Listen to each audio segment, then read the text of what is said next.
So Satnam, everybody. Happy Mother's Day. Happy Mama's Day. Thank you, Sonia, for leading such a beautiful meditation. That was beautiful.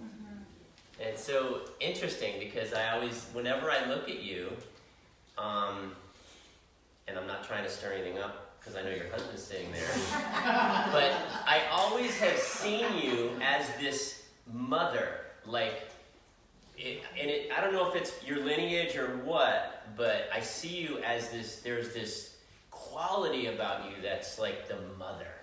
I've always seen it, and it really came out as you were sitting up here in the light and the whole thing. And the interesting thing about your meditation this morning is your music was loud. Like, your music was loud when you were talking, right? But somehow, it's like your voice, I don't know if anyone else noticed, as loud as it was, it's like her voice had a way of, like, almost like the timing of your voice and your words and what you were saying was going with the mantra in the background, and even though it was louder, it was coming out like so beautiful. Like it was so meant to be. So, way to go. And thank you for bringing in all of your friends today. And are you guys friends too? Oh, okay. Yeah. But not yet, right? Not that connection, but we're all, yeah. The connection we have is all just amazing. So you guys are program people. Sorry about the anonymity stuff, but so am I. And we're a program studio. This is a program studio. I'm a 12-stepper. I'm a 12-stepper from Narcotics Anonymous, almost 24 years. But I haven't 12-stepped in a long time. I fell out after about 5 years. I still haven't used. I actually consider myself sober still, even though I'm not directly active in the step work. Although I've come all the way full circle now, and I'm in Al-Anon, and I'm working the 12 steps all over again.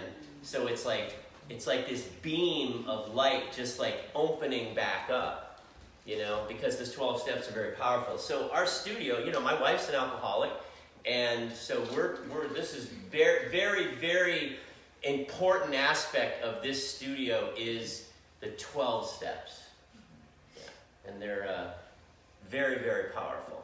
So I wanted you all to come up, because moms are tough, right? So this is Mother's Day.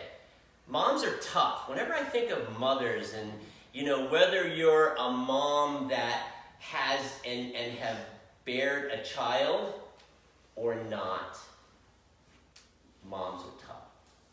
They're tough people. They're tough beings. My mom is so tough. I look at, I called my mom this morning, and Happy Mother's Day, Mom. I know you got my call already, and my mother wasn't home when I called because my mother was at a yoga class. My mom's tough. She's gonna be here next month, and I want you to all meet her. Her name is Sandy Jean Gambini. That's her name.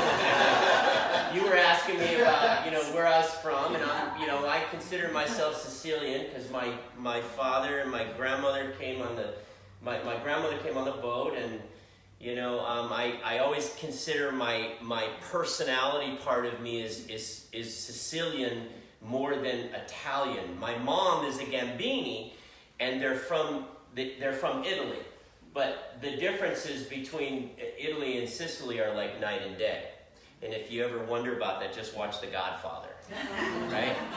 Because the story it lays out is amazing. I'm watching it right now again. And the simplicity of the Sicilians are like, they're farmers. They're just farmer people, and we're very simple people. And we take everybody at their word, no matter what. We just take everybody at their word. And then when that word doesn't pan out, it's like then you got to watch out a little bit. You know what I mean? I guess that's just how it is, you know? I know I have that, and I probably get that from my, I know my grandfather and, all that. And my dad's a pretty intense guy. But anyways, mothers are tough. And I want everyone to come up and just take a rose, okay? I was going to hand them out, but you're tough, so let's just come up. Grab a rose. Come on, let's go. Go ahead. Just grab a rose for yourself.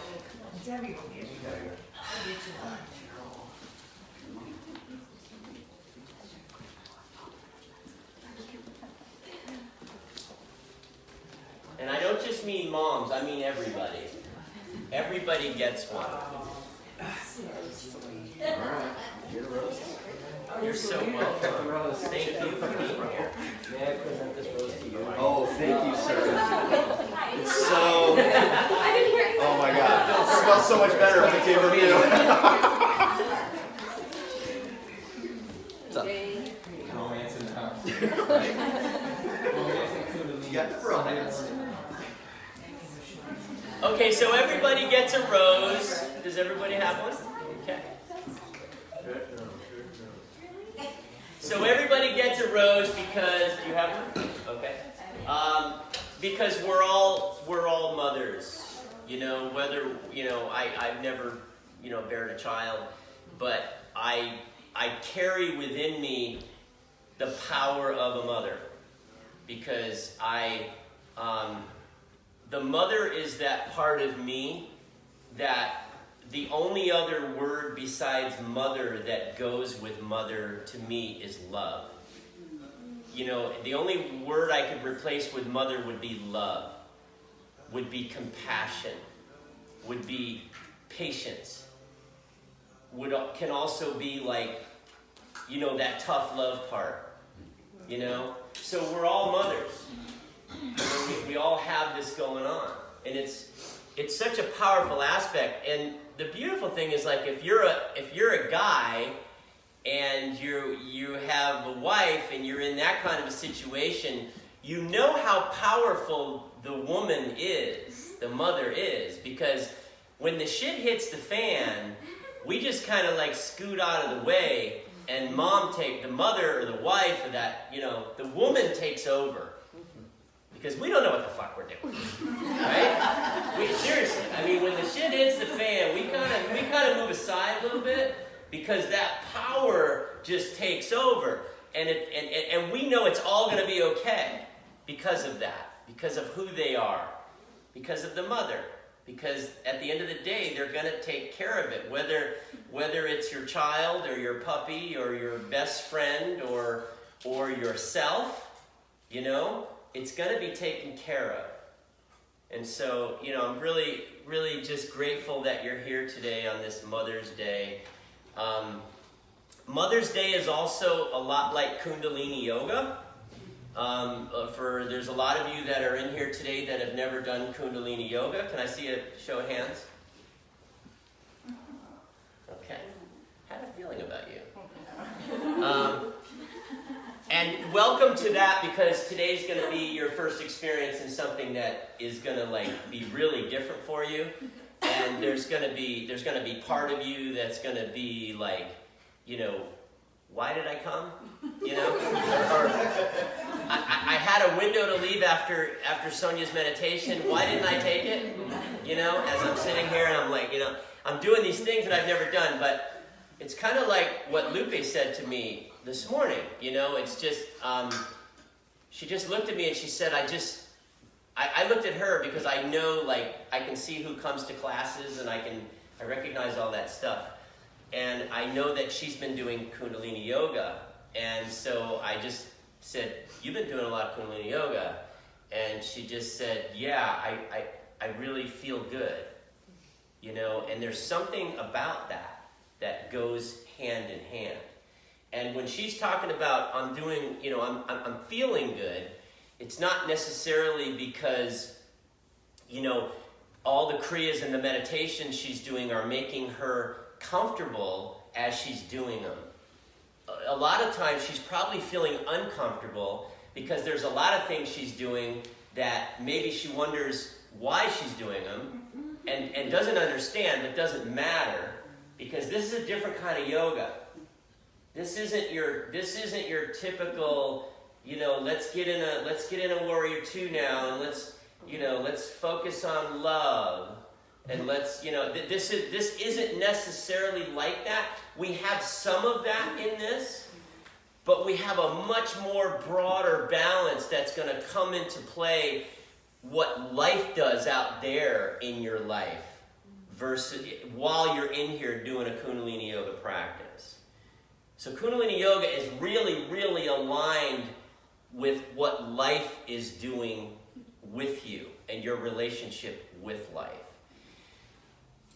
The greatest thing and the greatest benefit that Lupe could be possibly feeling, Kundalini could be the third aspect leading up to why she's feeling good about doing Kundalini yoga. The first reason she could be feeling good about doing Kundalini yoga, because this applies to me. The first thing that I always kind of miss sometimes is that I made a decision that I was going to do it, and I actually did it.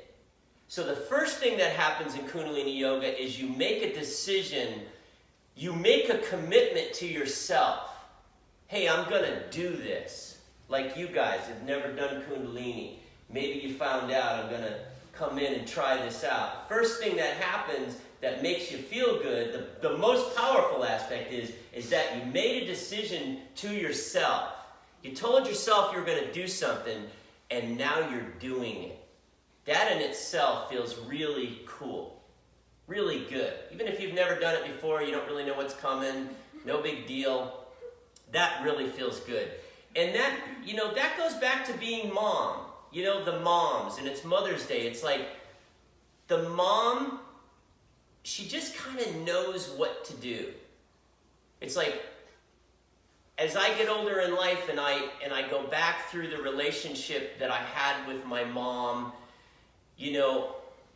my mom did the best she could with me.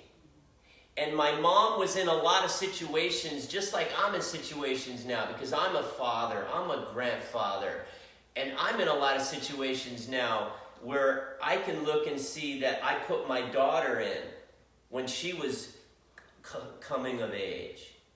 And all those situations that I put her in just really made her tough.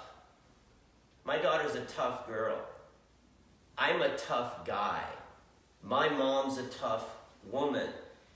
When I say tough, I don't mean tough like, I mean tough like loving, like understanding and trusting.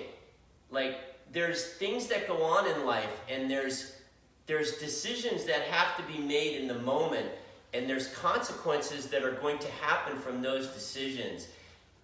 And really good moms understand that and know that God's going to handle those things. That mom can't take care of everything. If mom tries to, mom goes nuts. And mom starts taking away from her own power if she tries to get too far involved and deep into everything that's going on. Mom's true power comes from trusting that God's going to take care of that domino effect as it goes down and all the chips start to fall. Mom's truest power is trusting in God. And a man's truest power is trusting that mom or that feminine power of a woman understands and knows probably a little bit more than we do. Men operate on a little different kind of a level than a woman does. And I know for me and my own relationship with my wife, I'm so lucky to understand that with my wife. I'm so lucky to be married to a goddess who I completely can just say, hey, you can take this. And she does. So I feel very blessed to be in that kind of a relationship with my wife. And happy Mother's Day, y'all. Let's do some Kundalini yoga.